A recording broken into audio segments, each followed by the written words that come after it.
I'm curious what you see when you look at Mike Zimmer's scheme and maybe how that might be different from what you've done before. So the way I look at it, and I've studied Limbaugh over the past few years, even before I got any interest in the Vikings. So they kind of play the nose the same way. They also do allow them to do more things in the pass rush game than we would say in Baltimore. But that depends on scheme and all that kind of stuff. Without getting too technical, we've had especially the Ravens, like Terrell Suggs and Elvis Zoomerville and those guys. Those guys drive that defense. But obviously they've had Griff here. They've had we still have Daniil. But no, they depend on their nose tackles to do stuff in the pass game as well as the run game. And that's kind of why I came here. Obviously, Coach Dre does an amazing job with defensive linemen and specifically with Limbaugh. So that's kind of what I want to mold myself after. Also being a dominant nose guard in the run game, but also getting to the passer and rounding my game out. Don Mitchell.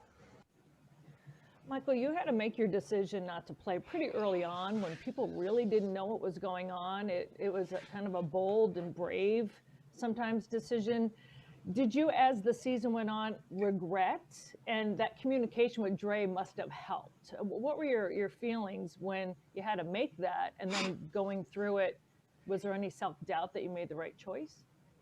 Yeah, so I'll be completely honest with you. There for sure were many times where I was like, dang, I could have been out there. So, when we made the decision, there wasn't a ton of science behind everything. The mortality rate was climbing every day. I'm like to stay up on current news. So talk to my childhood doctor, talk to my primary care doctor in Alabama. They weren't super confident because of my upper respiratory situation that I battled with throughout my life. So I kind of had to lean on those guys, and they kind of wanted me to err on the side of caution, but for sure. So, I stayed up to date with what was going on with our team. And, at that time, I think Mr. Sugarman had just caught COVID. So it was a mess, to be honest with you. I felt rushed, but, it's a business and things have to go on. So I made the best decision for me, and I was super thankful that nobody, we didn't have any deaths in the NFL or anything with extended, stays in the hospital, those kind of things. But, for me at that time in early, I guess it's August, or July, whenever I made the decision, it was just so much uncertainty that, I had to lean on, the people who know me and who've, watched me grow as an adult. So, 110%. I felt like, especially, as the weeks went on and, the NFL got more, adept with dealing with the COVID situation, I for sure regretted it to an extent. Hobie Artigue. Hey, Mike, got two questions for you. First of all, what is the best song you learned how to play on piano while you were away from football? And also, how did you keep your mind and your body in football shape? Because you take some time off, but you still have to be ready to hit the ground running with a new team and a new situation now in 2021. All right, this is slightly embarrassing. So I started off with Mary Had a Little Lamb, and I never really progressed from there. I put that down and tried something else. So I got to start all the way over, to be completely honest with you. But I think I can still play Mary Had a Little Lamb, but that's the very first song I learned. I mastered it, and then when I tried another song, I can't remember the name of it at this moment, but didn't go too hot. So I tried to learn all this stuff via Zoom, though. So having a piano teacher there to teach me and, master your foot on the keys and, learning all the keys is kind of hard via Zoom for somebody who's picking it up fresh. But also, I do hear Stephen Wesley is a musician, and he plays like 6 or 7 instruments. So hopefully I can get a keyboard, and if he's adept at playing piano, we can work that out.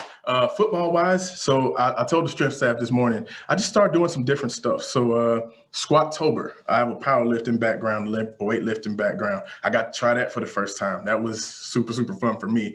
Not great on your knees and on your back, but like I said, I had time to recover, so that was good.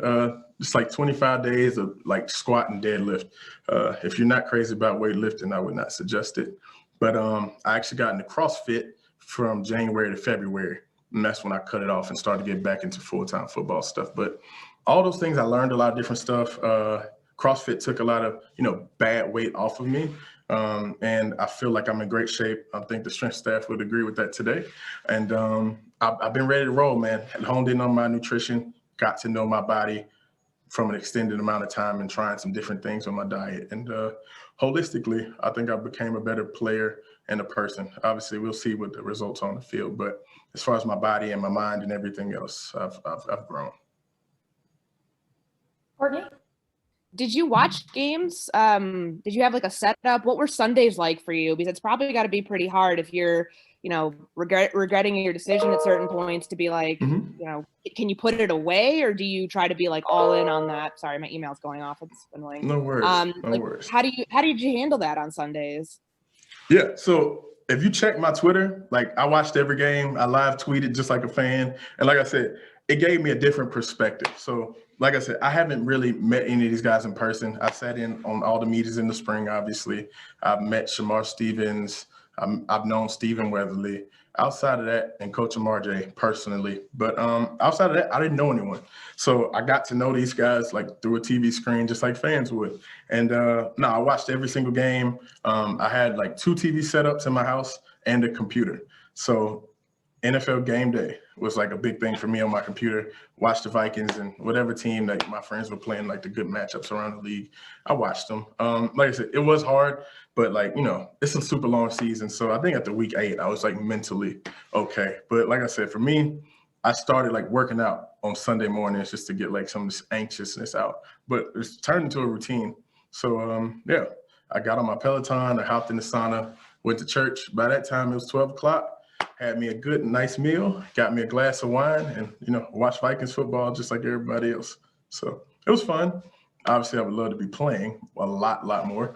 But, I made the most of it.